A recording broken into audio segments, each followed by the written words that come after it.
Hello दोस्तों। जैसा कि आपको पता है हम कला और संस्कृति के टॉप 500 क्वेश्चन करने वाले हैं। अपने 4 पार्ट कंप्लीट हो चुके हैं। आज अपना पार्ट 5 रहने वाला है। आज का अपना जो पहला क्वेश्चन है वो अपना है, किस लोक देवता के पुजारी वंश बढ़ाने के लिए पुत्र गोद लेते हैं। अपने ऑप्शन है मेहा जी, हड़बू जी, वीर फत्ता जी और आलम जी। इसका जो राइट आंसर रहने वाला वो है मेहा जी। मेहा जी के जो पुजारी है वो वंश बढ़ाने के लिए पुत्र को क्या करते हैं, गोद लेते हैं। नेक्स्ट क्वेश्चन की बात करते हैं, किस लोक देवता के मंदिर का निर्माण फिरोज तुगलक ने करवाया था। ऑप्शन अपने रहने वाले हैं मेहा जी, हड़बू जी, गोगा जी और मलिनाथ जी। इसका जो अपना राइट आंसर रहने वाला है वो अपना है क्या, गोगा जी। यानी गोगा जी के जो मंदिर है उसका निर्माण किसने करवाया था, तो उसका निर्माण करवाया था फिरोज तुगलक ने। नेक्स्ट क्वेश्चन की बात करते हैं, किस लोक देवता के अनुयायी जो है वो शादी के अंदर 3.5 फेरे लेते हैं। ऑप्शन है रामदेव जी, पाबू जी, हड़बू जी और मेहा जी। तो इसका जो राइट आंसर है वो है पाबू जी। क्योंकि पाबू जी ने क्या किया था, पाबू जी की जब शादी थी तो उन्होंने 3.5 फेरे लिए। उसके बाद वह देवल चारणी की गायों की रक्षा करने के लिए चले गए थे शादी के बीच में से ही। क्यों गए थे, क्योंकि उन्होंने देवल चारणी से उसकी केसर कालवी घोड़ी ली थी। कौन सी घोड़ी, केसर कालवी। और उसे वचन दिया था कि उसकी गायों पे कोई संकट आएगा तो वो उसकी रक्षा करेंगे। और जब देवल चारणी की गायों को उनके पाबूजी के बहनोई जिंदराव खिची ने जब चुरा लिया, तो ये देवल चारणी है वो पाबूजी के पास रक्षा के लिए गई और पाबूजी ने उसकी रक्षा की गायों की, और रक्षा करते हुए शहीद हो गए। और इसी वजह से जो पाबूजी के अनुयायी है वो 3.5 फेरे लेते हैं। अब हम बात करते हैं अपने नेक्स्ट क्वेश्चन की। नेक्स्ट क्वेश्चन है, रामदेव जी के पिता कौन थे। ऑप्शन है धांधल जी, तीड़ा जी, अजमाल जी और बक्सा जी। इसका जो अपना राइट आंसर वो है अजमाल जी। यानी जो रामदेव जी के पिता है वो कौन थे, अजमाल जी। नेक्स्ट क्वेश्चन की बात करते हैं, किस लोक देवता के अनुयायी शव को गाड़ते हैं। ऑप्शन अपने हैं रामदेव जी, मेहा जी, हड़बू जी और पाबू जी। इसका जो अपना राइट आंसर रहने वाला है वो है रामदेव जी। यानी जो रामदेव जी के अनुयायी है वो शव को जलाते नहीं है, शव को क्या करते हैं, गाड़ देते हैं। नेक्स्ट क्वेश्चन की बात करते हैं, पाबू प्रकाश ग्रंथ का रचनाकार कौन था। इसके अपने ऑप्शन है रत्ना खाती, आस जी, आसिया मोड़ जी, हड़मल जी और अपने हैं वीर बाव सिंह। इसका अपना राइट आंसर है वो है मोड़जी आसिया या आसिया मोड़जी। नेक्स्ट क्वेश्चन की बात करते हैं, गोगा जी का रसावला ग्रंथ की रचना किसने की। ऑप्शन है आसिया मोड़जी या मोड़जी आसिया भी इन्हें बोल सकते हैं, रत्ना खाती, कवि मेहा या हड़मल जी। इसका जो राइट आंसर है वो है कवि मेहा। यानी गोगा जी का रसावला ग्रंथ किसने लिखा, तो रखा कवि मेहा ने। और पीछे का क्वेश्चन देखते हैं कि पाबू प्रकाश ग्रंथ की रचना किसने की, तो मोड़जी आसिया ने। नेक्स्ट क्वेश्चन की बात करते हैं। नेक्स्ट क्वेश्चन अपना है, निम्न में से लोक देवता व उसकी पत्नी का मिलान असत्य है। तो अपने ऑप्शन है रामदेव जी की पत्नी नेतल दे, राइट आंसर है। पाबू जी की पत्नी सरियल नहीं थी। गोगा जी की पत्नी केलम दे, राइट आंसर। मलिनाथ जी की पत्नी रूपा दे, राइट आंसर। तो इसमें हमें असत्य छांटना है। असत्य कथन कौन सा हो गया, ये।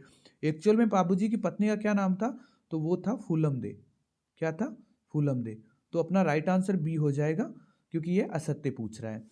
नेक्स्ट क्वेश्चन की बात करते हैं, तो लोक देवता के आराध्य स्थान संबंधी सत्य कथन है। तो बीगा जी का स्थान सांथू नहीं है, इनका स्थान है रीडी गांव। बीगा जी का कौन सा गांव है, रीडी गांव। तो ये तो असत्य हो गया। नेक्स्ट है गोगा जी का कोलूमठ। तो गोगा जी का कोलूमठ नहीं है। गोगा जी का कौन सा है, एक तो कौन सा है, ददरेवा, ठीक है, और एक है नोहर। नोहर, तो ये है गोगा जी के, तो ये भी अपना गलत हो गया। पाबूजी, पाबूजी का कोलूमठ है, कौन सा है, कोलूमठ। तो पाबूजी का ददरेवा नहीं है, क्योंकि ददरेवा किसका है, गोगा जी का, ये भी कैंसिल हो गया। तलीनाथ जी का पांचोटा, ये अपना राइट है, तो इसका डी ऑप्शन राइट हो जाएगा। नेक्स्ट क्वेश्चन की बात करते हैं कि कल्लाजी का मंदिर चित्तौड़गढ़ के किस दरवाजे पर है।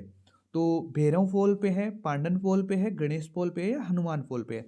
इसका जो अपना राइट आंसर है वो है भैरव फॉल, यानी भैरव फॉल पे है। नेक्स्ट क्वेश्चन की बात करते हैं कि मिलान कीजिए और वाहन। तो जो श्रृंगारी है वो किसका वाहन है, तो तेजा जी का। क्यों, लीलन श्रृंगारी। फिर अपने आता है किरण काबरा।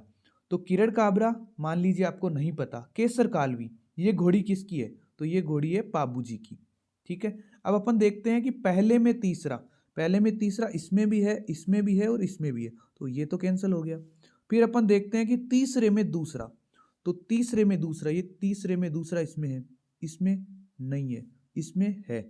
यानी हम इन दो क्वेश्चन, दो में से एक हो सकता है। अब हम देखते हैं, यहां से अपना काम नहीं बना, एक और देखते हैं। तो सियार, सियार किसका है, हड़बू जी का। सियार किसका है, हड़बू जी का। तो अपना इसका ऑप्शन क्या हो गया कि चौथे में 4, तो चौथे में 4 है इसमें। तो फिर क्या हो गया, दूसरे में क्या हो गया, 1 हो गया मेहा जी, तो राइट आंसर हो गया ए। ठीक है, ये अपना राइट आंसर हो गया। नेक्स्ट क्वेश्चन की बात करते हैं। नेक्स्ट क्वेश्चन अपना है मिलान कीजिए मेले, यानी कौन से देवता का मेला कब भरता है। तो इसके अंदर हम देखते हैं गोगा जी, तो गोगा जी का मेला कब भरता है, तो गोगा जी का मेला भरता है भाद्रपद कृष्ण नवमी को। कब भरता है, भाद्रपद कृष्ण नवमी को। दूसरा देखते हैं पाबूजी, ये हम पीछे कर चुके हैं। पाबूजी का मेला भरता है चैत्र अमावस्या को।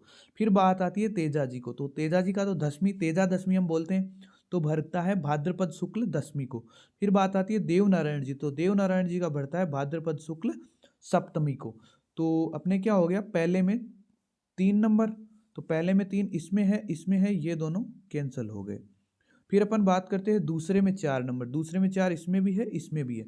फिर बात करते हैं तीसरे, तो तीसरे के अंदर कौन सा होना चाहिए, 1 नंबर, तो तीसरे में 1 नंबर इसमें, यानी राइट आंसर हो गया बी। बी अपना राइट आंसर हो गया। नेक्स्ट क्वेश्चन की बात करते हैं, किस लोक देवता के पुजारी मुस्लिम भी होते हैं, तो किस लोक देवता के पुजारी मुस्लिम होते हैं, तो पाबू जी के नहीं होते, आलम जी के नहीं होते, गोगा जी के, गोगा जी के पुजारी क्या होते हैं, मुस्लिम भी होते हैं। नेक्स्ट क्वेश्चन की बात करते हैं, तो तेजा जयंती कब बनाई जाती है। तेजा जी का जो त्यों मेला आता है वो तो कब आता है, भाद्रपद शुक्ल दशमी को। तेजा जी का मेला कब आता है, भाद्रपद शुक्ल दशमी को। बात आई है तेजा जयंती कब मनाई जाती है, तो इसके अपने हैं चैत्र अमावस्या, भाद्रपद शुक्ल दशमी, और भाद्रपद शुक्ल एकादशी, माघ शुक्ल चतुर्दशी। तो तेजा जयंती है वो कब मनाई जाती है, माघ शुक्ल चतुर्दशी को। नोट कीजिएगा कि जो तेजा जी का मेला है वो तेजा दशमी को भरता है, लेकिन जो तेजा जी की जयंती है वो माघ शुक्ल चतुर्दशी को मनाई जाती है। नेक्स्ट क्वेश्चन की बात करते हैं, बरसात के देवता कहलाते हैं, तो बरसात के देवता किसे कहते हैं, रामदेव जी को नहीं कहते, देव बाबा को नहीं कहते, मामा देव को बरसात के देवता हम कहते हैं, राइट आंसर। नेक्स्ट क्वेश्चन की बात करते हैं, झुंझार जी का मेला कब भरता है, रामनवमी को, रक्षाबंधन को, आखा तीज को, या श्रावण तीज को। इसका जो अपना राइट आंसर रहने वाला है वो अपना है रामनवमी को, यानी झुंझार जी का मेला कब भरता है, रामनवमी को। नेक्स्ट क्वेश्चन की बात करते हैं, आयुर्वेद के देवता कहलाते हैं तेजा जी, हरिराम जी, देवनारायण जी, या फिर रामदेव जी। इसका जो अपना राइट आंसर रहने वाला है वो अपने हैं देवनारायण जी। आयुर्वेद के देवता कौन कहलाते हैं, देवनारायण जी। नेक्स्ट क्वेश्चन की बात करते हैं, 24 वाणियां ग्रंथ के रचनाकार थे, यानी 24 वाणियां ग्रंथ के रचनाकार कौन थे। ऑप्शन अपने हैं देवनारायण जी, रामदेव जी, तेजा जी, या फिर पाबू जी। इसका जो अपना राइट आंसर रहने वाला वो अपने हैं रामदेव जी, यानी रामदेव जी है वो 24 वाणियां ग्रंथ के क्या थे, रचनाकार थे। नेक्स्ट क्वेश्चन की बात करते हैं, तेलिन का महल नवाब दौलत खां का मकबरा किस दुर्ग में स्थित है, फतेहपुर दुर्ग सिक्कर, रघुनाथगढ़ सिक्कर, खंडेला दुर्ग सिक्कर, या लक्ष्मणगढ़ दुर्ग सिक्कर। इसका जो अपना राइट आंसर है वो है फतेहपुर दुर्ग सिक्कर, यानी जो तेलिन का महल और नवाब जो दौलत खां है वो कहाँ है, फतेहपुर दुर्ग सिक्कर में। नेक्स्ट क्वेश्चन की बात करते हैं कि मीठड़ी दुर्ग किसे कहते हैं, मीठड़ी दुर्ग कौन से दुर्ग को कहते हैं, तो जयगढ़, नाहरगढ़, भानगढ़, या सुदर्शनगढ़। इसका जो अपना राइट आंसर है वो है सुदर्शनगढ़, यानी जो सुदर्शनगढ़ है उसे मीठड़ी दुर्ग भी कहते हैं। इसी के साथ हमने 100 क्वेश्चन कंप्लीट कर लिए हैं, अपने 400 क्वेश्चन बचते हैं जो हम इसी तरह पार्ट में कंप्लीट करेंगे। ठीक है, अगर अच्छा लगे लाइक शेयर सब्सक्राइब जरूर करना। ठीक है, थैंक यू सो मच।